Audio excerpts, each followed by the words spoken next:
Hey guys, welcome back with me again in this channel.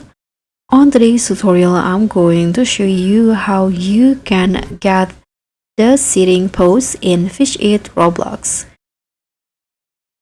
So if you're tired of standing around while waiting for a bite, it's time to kick back and relax. Here in this video, I'm going to show you exactly how you can get the new sitting pose emote in Fish It. So emote is finally here in the game, and if you want to get the sitting pose emote, you can just buy it inside the Fisherman Islands. So you can just here go up and up again, and you'll see this one, the sitting pose. So you can get it by paying for 10,000k coins. So let's just buy it, and now I've already purchased it.